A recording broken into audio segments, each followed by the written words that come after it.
Elizabeth Auster. ¿Cómo estás, Elizabeth? Hola, Víctor. Buenas tardes. Muy bien. Bueno, Eli, ¿qué nos tenés para contar hoy?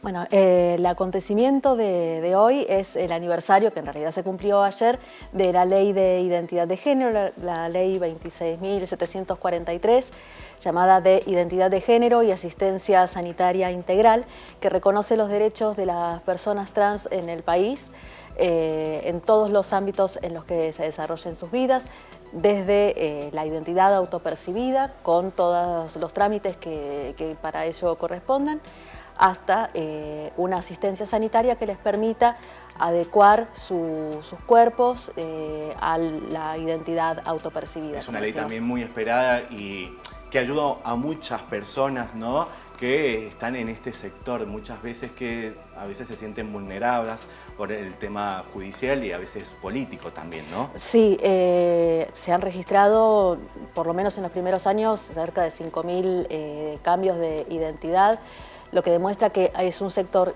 grande, no estadísticamente grande, pero sí una parte de la población importante que ha visto postergados sus derechos durante demasiado tiempo. Y la lucha por conseguirlos ha sido difícil. De hecho, en su momento se decía que correspondía, en realidad, primero conseguir identidad de género y después matrimonio igualitario. Lo cierto es que se dio al revés. Matrimonio igualitario fue una lucha muy dura y se logró... Muy importante también en la República Argentina. Muy importante en la República Argentina porque hablamos de leyes pioneras, pero a partir de matrimonio igualitario, identidad de género demoró 2 años más, pero el tratamiento legislativo fue sumamente breve porque ese cambio de paradigma, ese nuevo piso de derechos ya garantizaba que se reconociera esto también. Tenemos una placa para compartir con nuestros televidentes respecto a esta ley. Respecto a esta ley y qué fue sucediendo a partir de ella.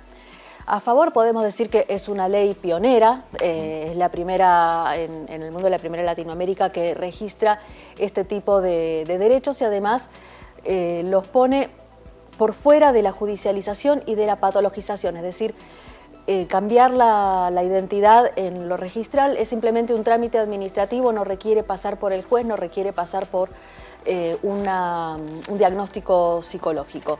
Se han, como digo, registrado miles de cambios en el país y esto ha ido avanzando también en relación con las personas más jóvenes. Como decimos, familias diversas, quienes integramos familias diversas sabemos de la importancia del reconocimiento de las personas más jóvenes en este sentido.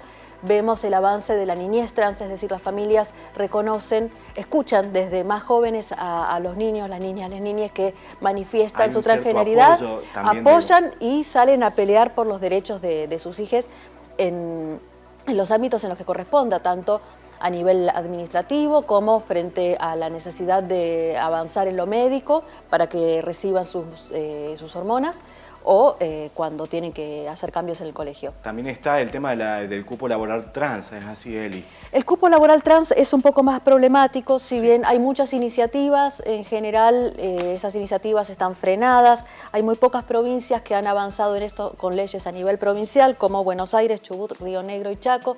En general los avances se han visto en algunas municipalidades. Dentro de Mendoza, esto ha ocurrido en Las Heras y en Luján de Cuyo, no mucho más. Sí, en algunas universidades también a lo largo del país, en las que se ha reconocido la necesidad de emplear a personas trans que han sido postergadas tanto tiempo. Y por otra parte, el reconocimiento del transvesticidio, que es una problemática muy grande en toda la Argentina. Es más, uno de los sectores más vulnerables es el tema de las personas trans o travestis, ¿no?, que muchas veces ejercen la prostitución y quedan vulnerables a ciertos ataques, ¿no? Quedan personas muy expuestas. Sí, ahora vamos a ir a eso en las contras.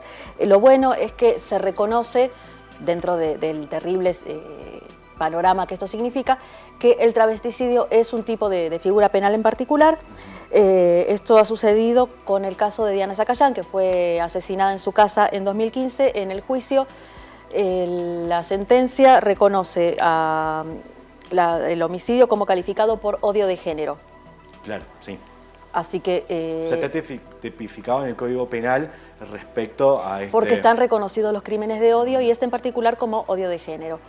Y lo que mencionábamos en avances en salud mental, cuando decimos que ya no se patologiza, es decir, no se lo considera una enfermedad, la transgeneridad, lo que sucede es que Esta ley ha sido, digo, pionera en eso, en despatologizar, en correr del ámbito de lo que está mal en una persona.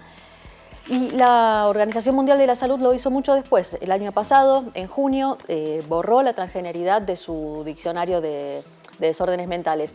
Esto significa que cuando se habla hoy en psiquiatría, y algo que ha sucedido también a partir del congreso que se hizo hace 2 semanas en Mar del Plata, lo que se busca es acompañar a las personas trans en su transición, en su proyecto de vida, no tratar de mejorarlas, no tratar de curarlas, porque no hay absolutamente nada que curar.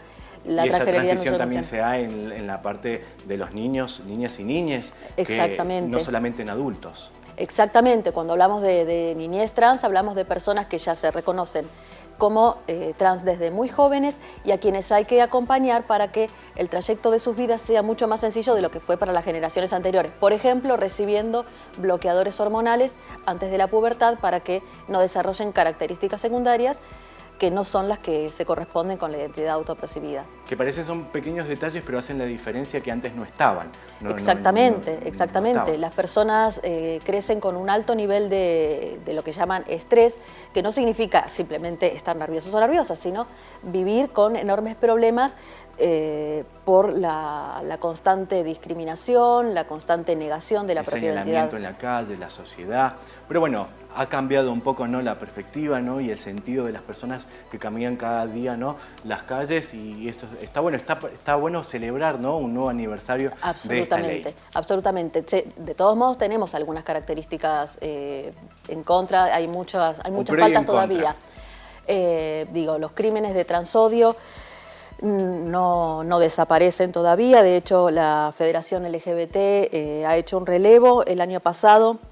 En el 2018 se registraron 147 crímenes de odio en todo el país, de los cuales el 64%, es decir, 94, correspondieron a mujeres trans, travestis, transexuales y transgéneros, según se consideren, y uno de los casos fue de varones trans. Cuando hablamos de estos crímenes, hablamos tanto de ataques violentos directos como de el hecho de que sean vulnerados sus derechos en el ámbito sanitario, por ejemplo. Sanitario, y también tenemos violencia institucional, falta de trabajo, códigos contravencionales. Códigos contravencionales que penalizan, la falta de hormonas y de servicios integrales en los hospitales. Eso va directamente, todavía. la falta de hormonas va directamente al gobierno nacional como también provincial, que por ahí hace falta algunas no se hacen los reclamos, hay hormonas que nunca han llegado a los hospitales, hay servicios que no se desarrollan como corresponde, y una gran violencia institucional cuando no se atienden los derechos o no se reconoce la identidad de las personas.